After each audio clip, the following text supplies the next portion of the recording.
Hello বন্ধুরা, দেবীর রান্নাঘর থেকে আজকে আবার একটা নতুন ব্লগ নিয়ে তোমাদের সামনে এসেছি। দেখো, তোমরা দেখতে থাকো। আমি একদম ঘরোয়া পদ্ধতিতে আমি একটা বিরিয়ানি করছি।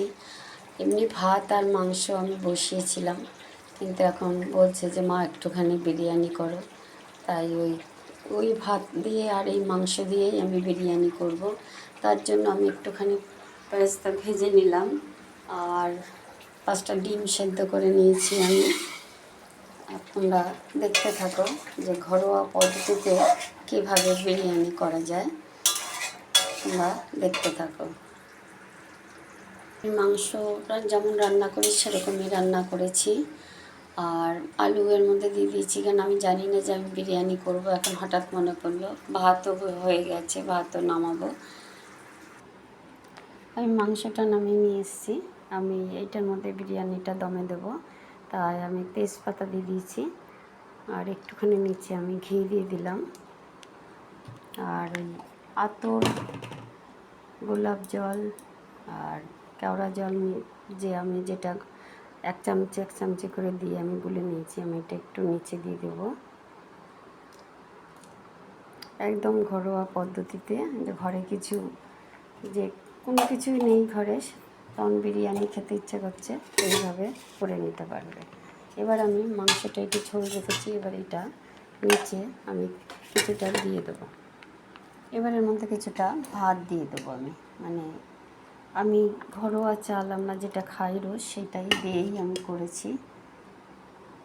তোমরা চাইলে বিরিয়ানির চাল নিয়ে নিতে পারো।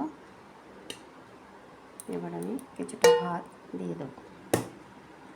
এর মধ্যে আমি একটু বিরিয়ানি মশলা দিয়ে দেবো।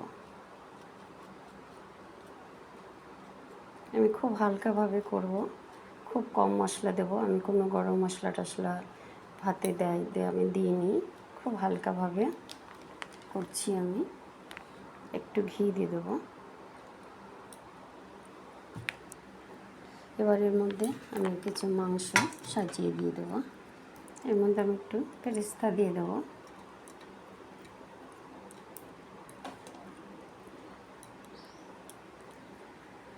এবার এখানে যা আলু মাংস যা আছে আমি এর উপরে সবটা দিয়ে দেবো। এর মধ্যে এবার আমি একটু ঘি দিয়ে দেবো।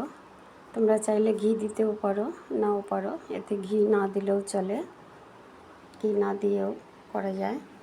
এবার এর মধ্যে আমি বিরিয়ানি মশলাটা আবার দিয়ে দেবো। আমি খুব হালকাভাবে দিচ্ছি, কারণ আমাদের ঘরে স্ট্রং গন্ধটা পছন্দ করে না। এবার আমি ডিমগুলো সাজিয়ে দেবো। পেরেস্তাটা দিয়ে নিই, দিয়ে ডিমগুলো সাজিয়ে দেবো। দিয়ে এবার আমি দমে দিয়ে দেবো। আমার রবিবারের স্পেশাল খাবার।